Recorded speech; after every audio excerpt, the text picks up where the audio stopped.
नमस्कार। जमनिया क्षेत्र में ठंड में शासन प्रशासन के माध्यम से गरीब तबके के लोगों को ठंड से बचने के लिए कंबल वितरण कराया जा रहा है, लेकिन यह वितरण मात्र खानापूर्ति भर रह गया है। एक लेखपाल ने बताया कि एक हल्का लेखपाल को मात्र 9 कंबल बांटने हैं। ऐसे में यह नहीं समझ में आ रहा कि कंबल बांटने के लिए किसे चयन किया जाए और कैसे किया जाए, क्योंकि हर गांव में जरूरतमंदों की लंबी चौड़ी कतारें हैं, लेकिन निर्देश है तो गांव के जरूरतमंद वृद्धों को चयन कर कंबल दिया जा रहा है। गाजीपुर नगर हो या ग्रामीण क्षेत्र, अघोषित बिजली कटौती से जनजीवन अस्त व्यस्त हो गया है, क्योंकि बिजली के न आने का समय निर्धारित है, न जाने का समय। ऊपर से 50 वर्ष पुराने पोल पर लगे बिजली के तार गलकर टूट रहे हैं। क्षेत्र के अनौनी बाजार स्थित सौना विद्युत उपकेंद्र का हाल तो और ही बदहाल है। यहाँ जानकारी के बाद भी समस्याओं को निपटाने में काफी समय लग रहा है। इससे लोगों को रोजमर्रा के काम भी प्रभावित हो रहे हैं। सौना उपकेंद्र से संचालित होने वाली बिजली रानी ने अपने उपभोक्ताओं को शुक्रवार को पूरे दिन परेशान करने के बाद रात में भी ठेंगा दिखा दिया। इस बीच किसान और रोजमर्रा के लोग पानी के अभाव में उपभोक्ता बिजली विभाग को कोसते रहे। खानपुर साइकिल पर सवार होकर अपने घर जा रहे एक अधेड़ पर नकाबपोश 3 युवकों ने जानलेवा हमला कर दिया। हमले में उसे साइकिल से नीचे गिर गया, फिर सड़क पर लिटाकर बुरी तरह से राड से पीटा। बाद में आरोपी फरार हो गए। जानकारी के अनुसार तेतारपुर गांव निवासी रामजी राजभर उम्र 55 वर्ष पुत्र स्वर्गीय अर्जुन राजभर व सलमू राजभर उम्र 40 वर्ष पुत्र मुरारी राजभर सैदपुर से मजदूरी कर साइकिल पर सवार होकर गौरी होते हुए अपने गांव तेतारपुर जा रहा था। जैसे ही गांव तेतारपुर पशु हॉस्पिटल पहुंचा, पहले से घात लगाए 3 नकाबपोश युवकों ने उसकी साइकिल में लात मारकर गिरा दिया। उसके बाद उन्होंने उसे सड़क पर लिटाकर धारदार हथियार से मार मारकर लहूलुहान कर दिया। घायल सलमू ने शोर मचाया तो आरोपी वहां से फरार हो गए। इकट्ठा हुए ग्रामीणों ने गंभीर रूप से घायल रामजी राजभर, जिसकी उम्र 55 वर्ष बताई जाती है, सैदपुर सामुदायिक स्वास्थ्य केंद्र भर्ती कराया, जहां से उसे बनारस रेफर कर दिया गया। जब इस बारे में थाना प्रभारी प्रवीण यादव से बात की गई तो उन्होंने बताया कि ऐसी कोई सूचना नहीं है, तहरीर मिलने पर कार्रवाई की जाएगी। गाजीपुर के सदर ब्लॉक के ग्राम कवाबारी में सपा के वरिष्ठ नेता राम नगीना यादव के निधन के बाद 13 के स्थान पर श्रद्धांजलि समारोह का आयोजन किया गया। इस दौरान सदर विधायक जयकिशन साहू ने कहा कि राम नगीना यादव के पुत्रों व भाइयों ने 13 भोज का बहिष्कार करके एक नई परंपरा की शुरुआत की है। सपा के पूर्व जिला अध्यक्ष सुदर्शन यादव ने कहा कि नई परंपरा को समाज में स्थापित होने में कुछ समय लगता है, किंतु आने वाले वक्त में इसका परिणाम अच्छा देखने को मिल सकता है। भारत विकास परिषद मौनी बाबा नंदगंज व श्री राम प्राण प्रतिष्ठा देवकली खंड के सदस्यों ने रविवार को ग्राम सभा बरापुर में ढोल नगाड़ों के साथ घर घर जाकर पूजित अक्षत श्री राम का चित्र व निमंत्रण पत्र वितरित किया। खुशबू ने बताया कि लोगों ने 22 जनवरी को मंदिर को सजाने, दीप जलाने व भजन कीर्तन करने की अपील की है। श्री राम प्राण प्रतिष्ठा समिति खंड देवकली के सचिव प्रवीण दुबे पंकज ने नेतृत्व में भी गांव-गांव जाकर निमंत्रण पत्र वितरित कर कार्यक्रम चलाया जा रहा है। मानिया में गरीबों को कड़ाके की ठंड से राहत पहुंचाने के लिए रविवार को तहसील मुख्यालय पर तहसीलदार देवेंद्र कुमार यादव ने गरीब बेसहारा लोगों को कंबल वितरण किया। उन्होंने बताया कि तहसील प्रशासन द्वारा समाज के सभी वर्ग के गरीबों की सेवा को जो संकल्प लिया गया है वह सराहनीय है। जरूरतमंदों को इस सर्दी में कंबल देकर कुछ राहत दी जा रही है। गवर्नमेंट पेंशनर वेलफेयर ऑर्गेनाइजेशन शाखा सैदपुर की ओर से ब्लॉक परिसर में आयोजित समारोह में वृद्ध पेंशनरों का स्वागत और पेंशनर की समस्याओं पर चर्चा हुई। मुख्य अतिथि ब्लॉक प्रमुख हीरा यादव ने वरिष्ठ पुरुष पेंशनरों को माला पहनाकर और शाल ओढ़ाकर सम्मानित किया। सम्मानित पेंशनर भगवान दास मिश्रा, पीएल लाल, श्रुति राम, बहादुर राम, बद्री प्रसाद शर्मा को माला पहनाकर सम्मानित किया गया। गहमर गांव के भूतपूर्व सैनिक सेवा समिति के कार्यालय में रविवार को एक प्राइवेट अस्पताल की ओर से निःशुल्क स्वास्थ्य शिविर का आयोजन किया गया, जिसमें पूर्व सैनिक एवं उनके परिजनों ने शिविर का लाभ उठाया। इस दौरान लगभग 200 से ऊपर लोगों ने अपने स्वास्थ्य का परीक्षण कराकर उपचार कराया। डॉक्टर केएन पांडे ने बताया कि पूर्व सैनिकों के लिए यह सुविधा दी गई है। इसके अलावा हॉस्पिटल की तरफ से एक गाड़ी हमेशा यहां मौजूद रहेगी। अगर कोई भी सैनिक बीमार पड़ता है तो उसे तत्काल अस्पताल ले जाया जाएगा। अयोध्या में 22 जनवरी को होने वाले श्री राम लला प्राण प्रतिष्ठा के बाद अयोध्या में दर्शन के लिए लोगों को निमंत्रण देने का अभियान रविवार को भी जारी रहा। आरएसएस व भाजपा कार्यकर्ताओं ने स्थानीय बाजार में घर घर जाकर पूजित अक्षत श्री राम का चित्र व निमंत्रण पत्र पहुंचाने का काम किया। सिद्धपुरी जिला सह कार्यवाहक दुर्गा प्रसाद ने कहा कि आक्रांताओं द्वारा तोड़े गए राम मंदिर में 500 वर्ष बाद पुनः श्री राम मंदिर, श्री राम मूर्ति प्रतिस्थापित होने जा रही है। इसलिए इस ऐतिहासिक पल को अलौकिक बनाया जाए। भाजपा व्यापार प्रकोष्ठ के प्रमोद वर्मा ने कहा कि 22 जनवरी को अपने आसपास के मंदिर, शिवालय पर 11 से 1 बजे तक उपस्थित होकर पूजा पाठ, भजन कीर्तन और एलईडी के माध्यम से प्राण प्रतिष्ठा के कार्यक्रम को देखें।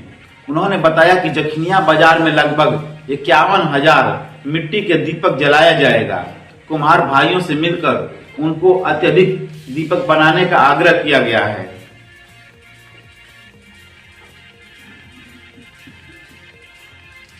अखिल भारतीय कायस्थ महासभा की बैठक चंदन नगर में आयोजित हुई, जिसमें 11 जनवरी को सायं 5 बजे देश के पूर्व प्रधानमंत्री लाल बहादुर शास्त्री की पुण्यतिथि पर शास्त्री नगर स्थित उनकी प्रतिमा स्थल पर दीपादान महोत्सव का कार्यक्रम को लेकर चर्चा की गई।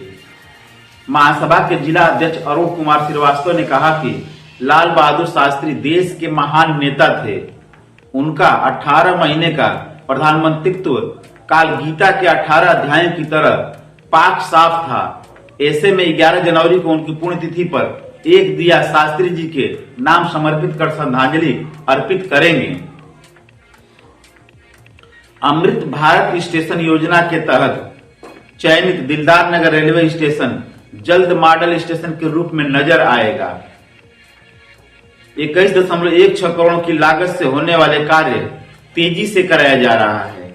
सबसे पहले नई पार्किंग के लिए पिलर पैकिंग का काम तेजी से चल रहा है। दिलदार नगर स्टेशन पर 60 मीटर चौड़ा एवं 250 मीटर लंबी पार्किंग सर्कुलेटिंग एरिया व नए अप्रोच रोड के लिए पिलर खड़े किए जा रहे हैं।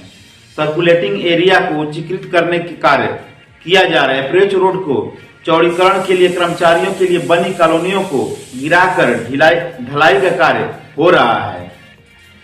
मार्ग की चौड़ाई 24 फुट है। इसके बाद स्टेशन का बाहरी आउटलुक बदलेगा। अमृत भारत स्टेशन योजना के तहत दिलदार नगर स्टेशन पुनर्विकसित कर यात्रियों को आधुनिक सुविधाएं प्रदान की जाएंगी। भारतीय कम्युनिस्ट पार्टी सदर ब्लॉक कमेटी की बैठक शास्त्री दीपन चौधरी डिग्री कॉलेज प्रेम के पूरा भदेव परिसर में लक्ष्मण तिवारी की अध्यक्षता में हुई। ब्लॉक मंत्री दुर्गा प्रसाद यादव ने पार्टी की सदस्यता व नवीनीकरण फंड के विषय पर चर्चा किया। पूर्व विधायक राजेंद्र यादव ने कहा कि आज देश गंभीर चुनौतियों से गुजर रहा है। हमारे देश के अंदर मौजूदा सरकार विपक्ष के सभी इंडिया गठबंधन के नेताओं को डरा धमकाकर सीबीआई का दुरुपयोग कर रही है। आने वाले समय में पूरे देश की जनता महंगाई, बेरोजगारी, किसानों के मुद्दे पर बहस करने के लिए तैयार नहीं है। ऐसी स्थिति में 2024 के आने वाले लोकसभा चुनाव में जनता मन बनाकर एनडीए सरकार को हराकर इंडिया गठबंधन की सरकार बनाने का काम करेगी। जिला सचिव जनार्दन राम ने कहा कि भारतीय कम्युनिस्ट पार्टी देश के अंदर तानाशाही सरकार एनडीए गठबंधन के खिलाफ आम जनता को गुटबंद करने के लिए पार्टी, ब्रांच कमेटी एवं सभी कार्यकर्ता आम जनता को जागरूक करते हुए एनडीए सरकार को हटाने का काम करेंगी और इंडिया गठबंधन को मजबूत बनाकर जनता में विश्वास पैदा करेगी, ताकि देश के अंदर कारपोरेट पूंजीपति और आरएसएस के गठबंधन से निजात मिल सके। उन्होंने कहा कि मौजूदा सरकार मुख्य मुद्दे से हटकर भावनात्मक, जैसे 22 जनवरी को अयोध्या में राम जन्मभूमि मंदिर का प्राण प्रतिष्ठा कर गांव से पूरे प्रदेश तक सरकारी कर्मचारियों एवं जनप्रतिनिधियों का इस्तेमाल जलसा कायम कर रही है। गाजीपुर में एक मुश्त समाधान योजना की अंतिम तिथि बढ़ाए जाने के बाद बकायेदार बिल जमा नहीं करने आ रहे हैं। इसको देखते हुए विभाग बकायेदारों के खिलाफ अभियान चलाने की तैयारी में है। बकायेदारों का कनेक्शन काटने के साथ ही उन्हें छूट का लाभ लेकर बिल जमा करने को जागरूक किया जाएगा। साथ ही विभाग मीटर रीडरों के माध्यम से भी उपभोक्ताओं को योजना का फायदा उठाने के लिए जागरूक कर रहा है। मीटरों को बिल देने के साथ ही वसूली की भी जिम्मेदारी दी गई है। ओटीएस के नोडल अधिशासी अभियंता मनीष कुमार ने बताया कि जो उपभोक्ता बकाया बिल नहीं जमा कर रहे हैं उनका कनेक्शन काटने को अभियान चलाया जाएगा। साथ ही चोरी के दर्ज मामलों में भी उपभोक्ताओं को छूट का लाभ लेने की अपील की जा रही है। सर्वदलीय संघर्ष समिति की ओर से मां दुर्गा उच्चतर माध्यमिक विद्यालय नारी पंचदेवरा में जन चौपाल का आयोजन किया गया। इसमें संघर्ष समिति के पदाधिकारियों ने लोगों की समस्या सुनी और संबंधित विभागों से बात कर निराकरण कराया। समिति के आयोजक अरुण कुमार सिंह ने कहा कि यदि सत्ताधारी दल संगठन के लोग जनता की आवश्यकताओं की पूर्ति के लिए खड़े नहीं होते हैं तो उनका विरोध करने के लिए कमर कसकर तैयार रहें। विकसित भारत संकल्प यात्रा के तहत सैदपुर ब्लॉक क्षेत्र के चांदपुर में रविवार को आयोजित कार्यक्रम में जिला पंचायत अध्यक्ष सपना सिंह ने लाभार्थियों को प्रमाण पत्र वितरित किया। उन्होंने कहा, सरकार की कल्याणकारी योजनाओं में बेहतर काम करने वाले कर्मचारियों की प्रशंसा की। उन्होंने कहा कि संकल्प यात्रा का उद्देश्य वंचित लोगों को सरकार की कल्याणकारी योजनाओं का लाभ दिलाना है। बताया गया कि यात्रा अब तक सैदपुर के सभी गांव होते हुए चांदपुर पहुंच चुकी है।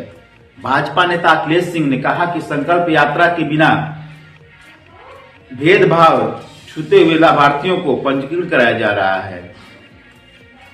दिलदार नगर कोलकाता में मुर्शिदाबाद से अयोध्या के लिए पैदल यात्रा पर निकले विशंभर चौलिता व अभिषेक शर्मा ने 34वें दिन शनिवार को शाम नगर में पहुंचे तो लोगों ने स्वागत किया। रात्रि विश्राम व्यापार मंडल अध्यक्ष गोपाल वर्मा के यहां कर रविवार की सुबह पुनः निकल गए। नगर के लोगों ने माला पहनाकर उनकी विदाई किया। विशंभर चौलिता ने बताया कि बीते 4 दिसंबर को हमारी पैदल यात्रा कोलकाता के मुर्शिदाबाद से अयोध्या के लिए शुरू हुई थी। 35वें दिन दिलदार नगर से गोरख मंदिर के लिए निकल गया। वहां गोरख मंदिर होते हुए अयोध्या पहुंचकर रामलला का दर्शन पूजन कर बागेश्वर धाम पहुंचकर यात्रा का समापन करूंगा। विभिन्न मांगों को लेकर मनरेगा मजदूर संघ के प्रदेश अध्यक्ष अजीमुद्दीन खान के नेतृत्व में संत कबीर नगर रथ यात्रा शुरू हुई, जो रविवार को जिला मुख्यालय से सरजू पांडे पार्क पहुंची। स्थानीय इकाई के कार्यकर्ताओं ने स्वागत किया। प्रदेश अध्यक्ष अजीमुद्दीन खान ने कहा कि मनरेगा मजदूरों को जागरूक और उनका अधिकार बताने के लिए रथ यात्रा का आयोजन किया गया है। उन्होंने कहा कि मनरेगा मजदूरों के अधिकार 100 दिन की जगह 200 दिन का रोजगार मिले, मजदूरी 230 रुपए से बढ़ाकर 400 मिले। इसके अलावा शिक्षा फ्री मिले और हर मनरेगा मजदूर के घर में एक चतुर्थ श्रेणी की सरकारी नौकरी मिले। इन्हीं उद्देश्यों के साथ ये रथ निकाला गया। उन्होंने कहा कि ये रथ प्रदेश के सभी जनपदों के मुख्यालयों से होकर 2 फरवरी को लखनऊ के इको गार्डन में प्रदेश के सभी मनरेगा मजदूर उपस्थित होने और वहां से मनरेगा मजदूरों की विभिन्न मांगों को लेकर प्रदेश के मुख्यमंत्री योगी आदित्यनाथ को पत्रक सौंपने का काम करेगा या मांग किया जाएगा।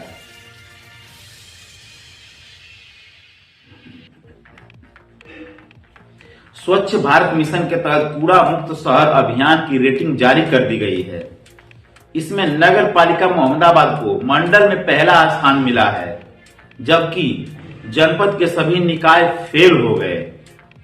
मोहम्मदाबाद नगर पंचायत की खासियत है कि यहाँ 50% कूड़े का उठान डोर टू डोर होता है और कूड़ा निस्तारण की अच्छी व्यवस्था की गई है। यहाँ तक कि कूड़े से खाद तैयार भी किया जाता है। स्वच्छ भारत मिशन के तहत बीते नवंबर में लखनऊ से आई विशेष टीम ने सभी निकायों में एक सप्ताह तक रुककर सर्वे किया था। सर्वे के दौरान साफ सफाई की व्यवस्था के साथ कूड़ा निस्तारण और लोगों के व्यवहार को परखा जा रहा था। टीम सीधे शासन स्तर से ऑनलाइन जुड़कर सर्वे किया। इसमें किसी भी दिन किसी भी वार्ड को खोलकर वहां की साफ सफाई व्यवस्था को देखने के साथ साथ लोगों से फीडबैक भी लिया। शासन स्तर से हुए सर्वे के बाद नई बाजार नगर पंचायत को शासन कूड़ा मुक्त शहर अभियान के तहत 1 स्टार रेटिंग प्राप्त हुई है, जबकि जनपद की नगर पालिका गाजीपुर, जमानिया नगर पंचायत सैदपुर, जंगीपुर, दिलदार नगर, बहादुरगंज और सादात इस मामले में फेल हो गए। शासन स्तर से जारी की गई रेटिंग में कुल 65 नगर निकाय को जगह दी गई थी। इसमें वाराणसी मंडल में मोहम्मदाबाद इकलौता नगर पालिका है, जबकि मिर्जापुर मंडल में भदोही जनपद की नई बाजार नगर पंचायत, आजमगढ़ मंडल में नगर पंचायत अतरौलिया और महुला का नंबर 1 रेटिंग मिली है। रेटिंग जारी होते ही नगर पंचायत में खुशी का माहौल छा गया। अपनी मांगों को लेकर सरकारी सस्ते गल्ले की दुकान के कोटेदार 1 जनवरी से हड़ताल पर हैं। इस कारण राशन वितरण का कार्य नहीं हो रहा है, जिससे अनाज लेने वाले गरीबों को परेशानियों का सामना करना पड़ रहा है। कोटेदारों का कहना है कि 16 जनवरी को दिल्ली में धरना प्रदर्शन होगा। उसके बाद संगठन के शीर्ष नेतृत्व के निर्देश के बाद आगे की रणनीति तय की जाएगी। हमारे विशेष प्रतिनिधि ने बताया कि जखिनिया ब्लॉक क्षेत्र के गोरा खास निवासी सुरेंद्र राम, खुदा बख्शपुर के लहरी चौहान और रामबन के विनोद यादव ने बताया कि सरकार के स्तर पर यह सुनिश्चित किया जाना चाहिए कि पूर्व की तरह राशन वितरण समुचित ढंग से हो। यदि लंबे समय तक कोटेदारों का हड़ताल चला तो समस्या और अधिक बढ़ जाएगी। मालूम हो कि all India fair price shop dealer association के आह्वान पर कोटेदार अपनी मांग को लेकर 1 जनवरी से हड़ताल पर चले गए हैं। संगठन के जखनिया ब्लॉक अध्यक्ष विजय लाल जायसवाल ने बताया कि कोटेदार लगातार शासन के हिसाब से कार्य कर रहे हैं।